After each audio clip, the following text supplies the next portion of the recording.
है। तुमने क्या देखा है बेटे? मैंने देखा कि ये इस दीदी को जबरदस्ती अपने कंधे पे उठाकर पंपशीट में ले गया और दरवाजा बंद कर दिया। ये बचाओ बचाओ चिल्ला रही थी मगर वहाँ कोई नहीं था।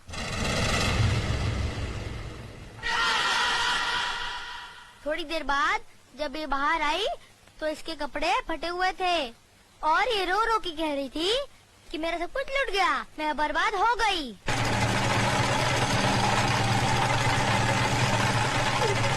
जगन्नाथ, कमीने कुत्ते, तूने इन गरीबों को क्या समझा है? ये वो गरीब मजदूर हैं जिनके खून पसीने की बरकत से हमारी धरती पर हरियाली जागती है। हमारे सर पर जमींदारी का ताज इन्हीं गरीबों की बदौलत है, जिसके बदले में उन्हें 2 वक्त की रोटी 2 गज की चादर मिलती है। और तूने उसी चादर में घुसकर इस गरीब की इज्जत लूट ली। फिर तुझ में और जानवर में क्या फर्क रहा? मुनीम जी, देवी माँ के मंदिर से सिंदूर ले आओ। जी मालिक। पायल, तुम इधर आओ। जिन हाथों से मजबूर करके इस कमीने ने तुम्हारी इज्जत लूटी, आज ये उन्हीं हाथों से तुम्हारी मांग भरेगा, तुम्हें अपनी पत्नी बनाएगा। ये हमारा फैसला है। गजराज, अपना फैसला बदल दे। आंखें मत दिखा। ये नीच जिसके पांव अगर मेरी हवेली के फर्श पर पड़े तो फर्श गंदा हो जाए, इस 2 टके की लड़की को तुम मेरे घर की बहू बना रहे हो। तो नहीं जानता, जमींदारों में तो ऐसी बातें होती ही रहती हैं। मजदूर औरतों और बालिकों के बीच में ऐसे खेल तो अक्सर होते रहते हैं। कोई अपनी बीवी नहीं बनाता उन्हें। खामोश! मजदूर औरतों की इज्जत जमींदारों के बाप दादाओं के कोई जागीर नहीं होती जिसे वो अपनी मनमानी करे। रोन दे, कुचले, इज्जत इज्जत होती है, चाहे वो किसी ठाकुर की बेटी हो या किसी मजदूर की। पागल हो गया तू? तुझे इंसाफ करने की अकल नहीं है। तेरा अंजाम बहुत बुरा होगा गजराज।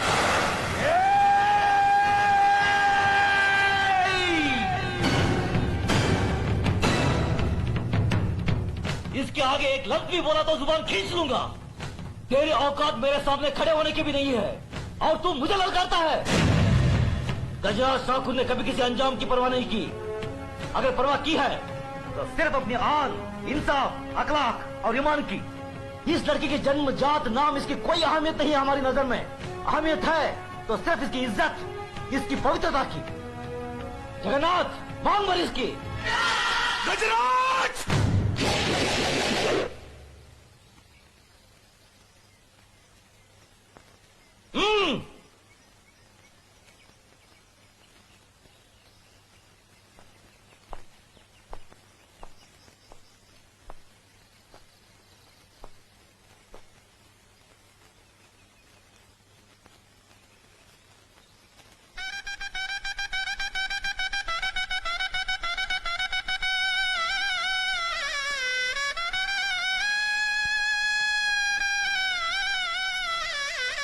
सदा सकीर हो बेटी। जगन्नाथ, अगर तुमने इसे कोई तकलीफ दी तो हमसे बुरा कोई नहीं होगा।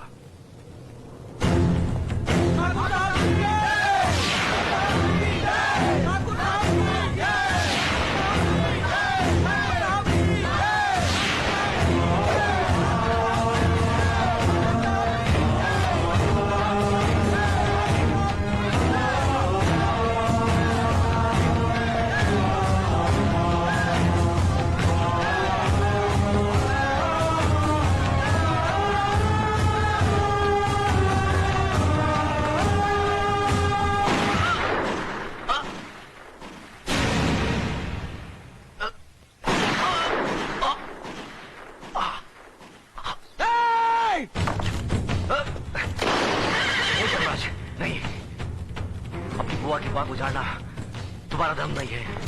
बाबूजी, बाबूजी! भैया!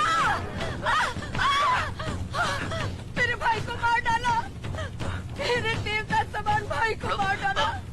ये क्या किया तुमने? ये कैसा अनर्थ किया?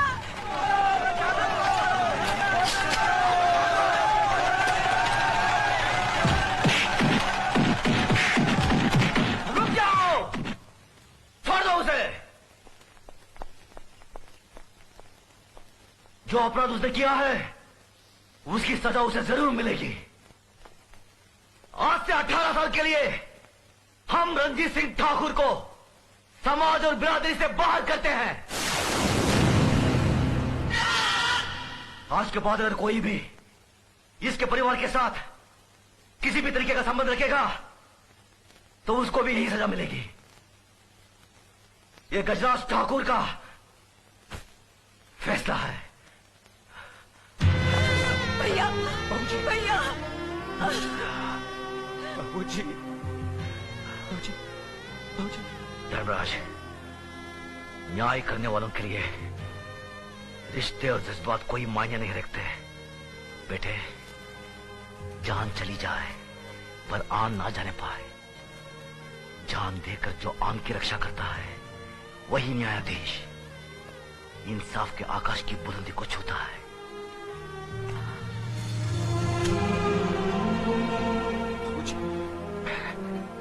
धर्मराज, आज से हम भरतपुर कस्बे के न्याय और इंसाफ की बागडोर तुम्हें सौंपते हैं।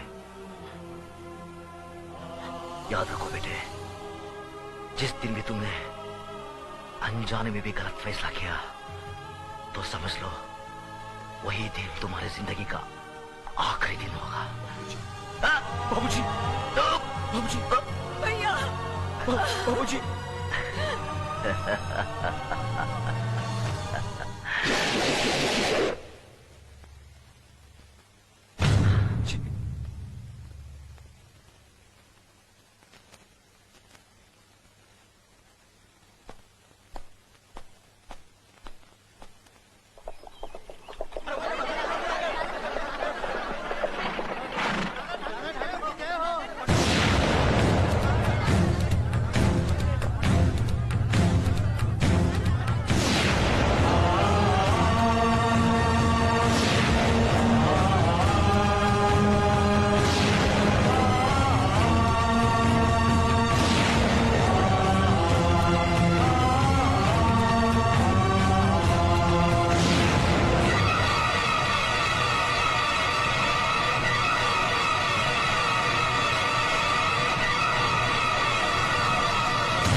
मामले में किसी को दादा ठाकुर से कुछ कहना है?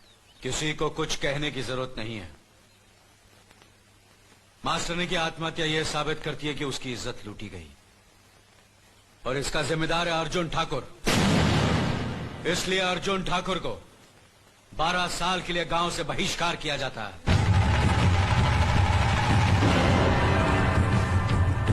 आज से कोई इससे बात नहीं करेगा, कोई इसकी मदद करेगा नहीं, और जो भी इस हुक्म को तोड़ेगा उसे और उसके परिवार वालों को यही सजा भुगतनी पड़ेगी। मासूम मास्टरनी शिल्पा ही अपनी विधवा मां का सहारा थी, इसलिए अर्जुन ठाकुर की जायदाद का आधा हिस्सा उसकी मां को दिया जाएगा। यह हमारा फैसला है।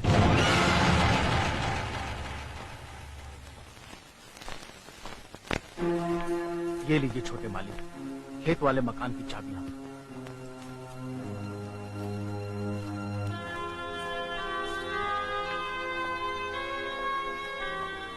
हम जा रहे हैं बड़े भैया।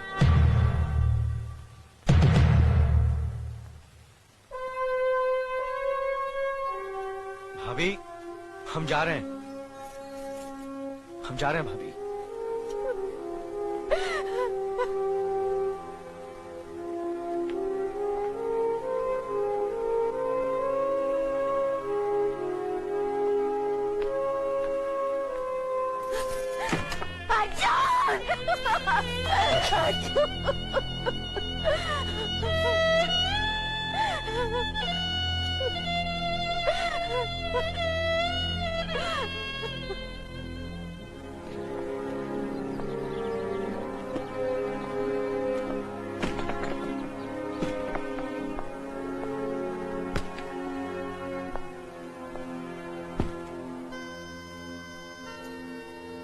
ऐसा क्यों किया आपने?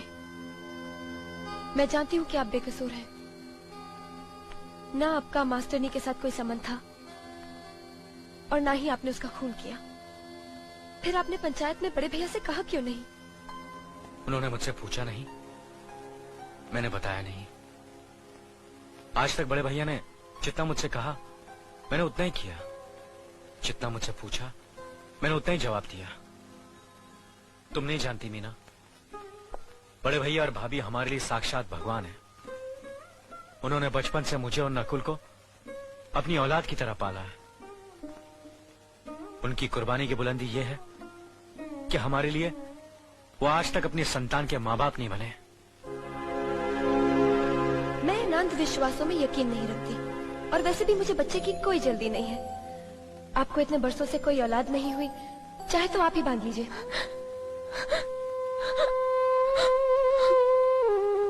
क्या हुआ? तुम रो क्यों रही हो? अपनी बदकिस्मती पर रो रही हूँ।